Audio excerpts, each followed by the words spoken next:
Assalamualaikum warahmatullahi wabarakatuh. Perkenalkan, nama saya Muhammad Arifki dengan NIM 19574. Baiklah, di sini saya akan menganalisis video tentang administrasi sarana dan prasarana. Jadi, eh, menurut KBBI, sarana adalah segala sesuatu yang dapat dipakai sebagai alat dalam mencapai maksud dengan tujuan. Menurut Permendikbud nomor 24 tahun 2007, sarana adalah perlengkapan pembelajaran yang dapat dipindah-pindahkan. Menurut Ibrahim yang tahun 2003, sarana pendidikan adalah semua perangkat, peralatan, dan perabot yang secara langsung digunakan dalam proses pendidikan di sekolah. Sedangkan prasarana menurut KBBI adalah segala sesuatu yang merupakan perancang utama penyelenggaraan suatu proses. Prasarana pendidikan adalah komponen yang secara tidak langsung menunjang jalannya proses belajar mengajar di sekolah. Sebagai contoh, jalan menuju sekolah, halaman sekolah, gedung sekolah, dan lain-lain. Lalu ada 4 kelompok dalam sarana prasarana pendidikan. Yang pertama ada lahan, yaitu letak dan atau lokasi yang telah dipilih untuk mendirikan sekolah dan perguruan tinggi. Lalu yang kedua ada bangunan, yang maksudnya semua ruangan yang sengaja didirikan untuk kepentingan pendidikan dan proses belajar mengajar. Lalu ada perlengkapan yang digunakan pada saat kegiatan berlangsungnya, seperti ATK, perlengkapan olahraga, penerangan air, dan lain-lain. Lalu yang terakhir ada perabot. Yang maksud perabot itu seperti ada kursi, meja, papan tulis, dan lain-lain. Jadi dapat disimpulkan, administrasi sarana dan prasarana ini adalah seluruh proses yang diperencanakan dan diusahakan secara sengaja dan bersungguh-sungguh, serta pembinaan secara kontinu terhadap benda-benda pendidikan agar senantiasa dipakai dalam proses belajar mengajar, sehingga proses PBM ini semakin efektif dan efisien guna membentuk tercapainya pendidikan yang telah ditetapkan. Lalu kita lanjut dengan prinsip dasar pada administrasi sarana dan prasarana. ADM sarana dan prasarana ini menggambarkan nilai, harapan, dan cipta masyarakat yang berlandasan tulisan pendidikan. Lalu kedua, perencanaan dari ADM sarana prasarana ini merupakan keinginan bersama. Yang ketiga, administrasi sarana dan prasarana ini mestinya dapat disesuaikan dan memadai bagi peserta didik.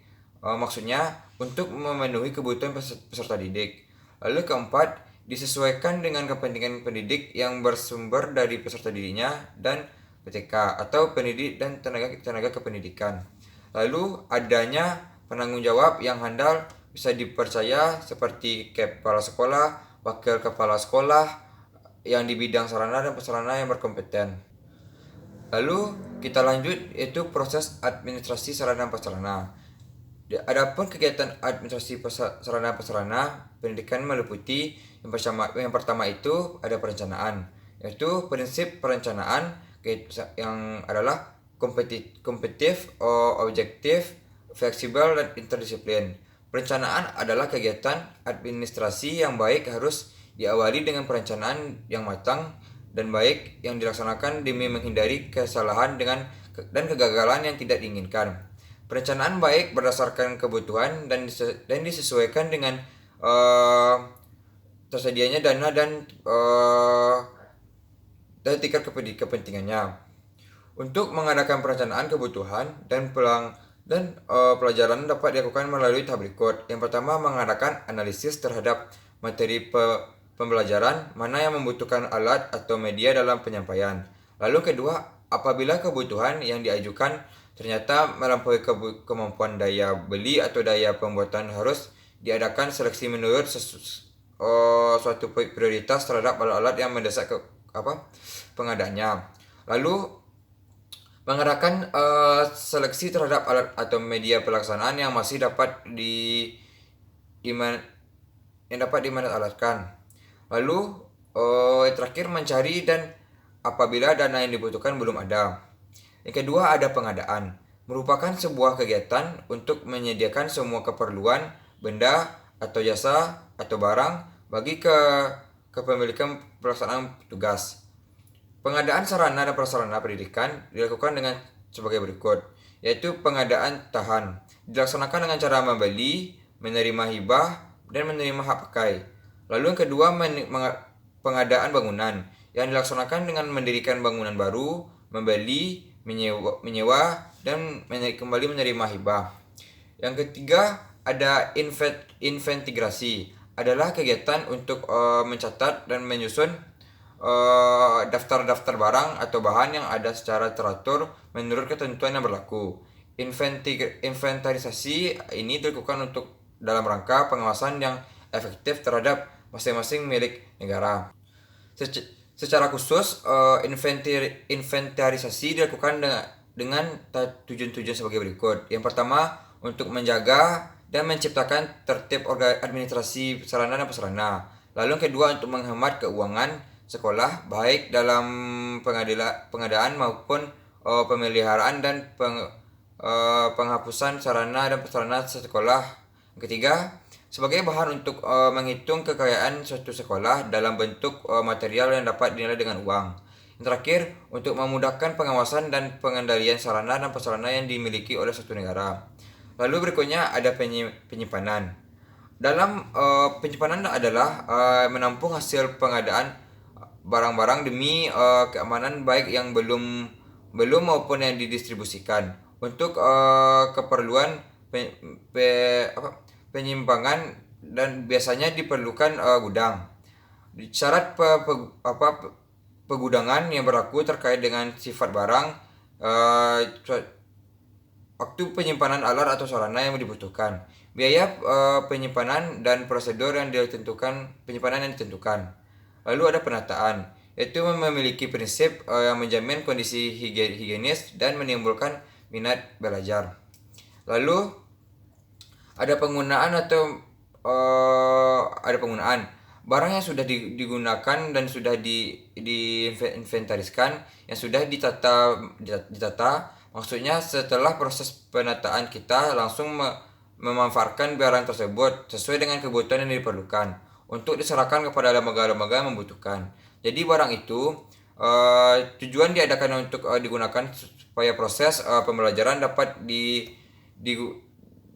digunakan dengan baik, dan penggunaan harus menggunakan penyusunan jadwal yang jelas, pembangunan tegas dan berkaitan dengan laboratorium. Lalu pemeliharaan. Pemeliharaan merupakan kegiatan penjagaan atau pencegahan dan kerusakan suatu barang sehingga barang tersebut selalu dalam kondisi baik dengan siap pakai. Kegiatan pemeliharaan ini sangatlah penting agar barang-barang yang dipakai dapat terawat dengan baik. Proses pemeliharaan dimulai dari pemakai barang itu sendiri, yaitu dengan berhati-hati dalam memakainya. Pemeliharaan yang bersifat khusus harus dilakukan oleh petugas profesional yang mempunyai keahlian sesuai dengan jenis barang. Tujuan dalam pemeliharaan barang, sarana dan prasarana pendidikan ini adalah sebagai berikut.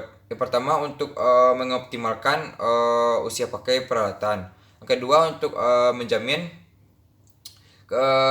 menjamin kesiapan operasional peralatan untuk mendukung kelancaran pekerjaan sehingga diperoleh hasil yang optimal. Yang ketiga, untuk menjamin ketersediaan peralatan yang diperlukan melalui pengecekan secara rutin dan teratur. Yang keempat, untuk menjamin ketertarikan orang atau siswa yang menggunakan alat tersebut.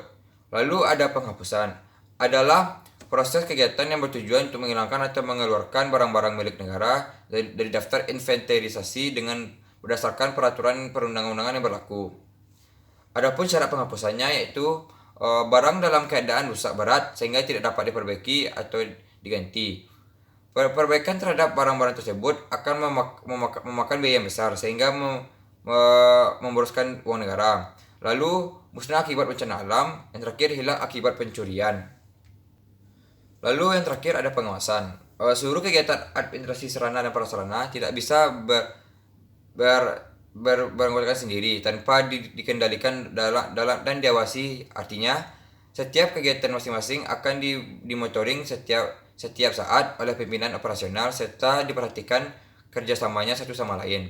Pengawasan bukan merupakan suatu pengaturan yang berlaku dalam akan membatasi pengolahan, tetapi merupakan koordinasi serta akselerasi bagi seluruh fungsi pengelolaan administrasi sehingga tenaga dan biaya dapat dihindarkan.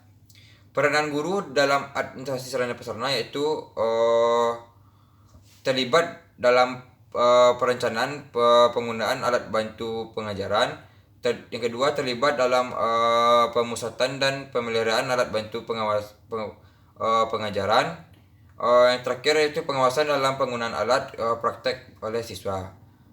Sekian, terima kasih. Assalamualaikum warahmatullahi wabarakatuh.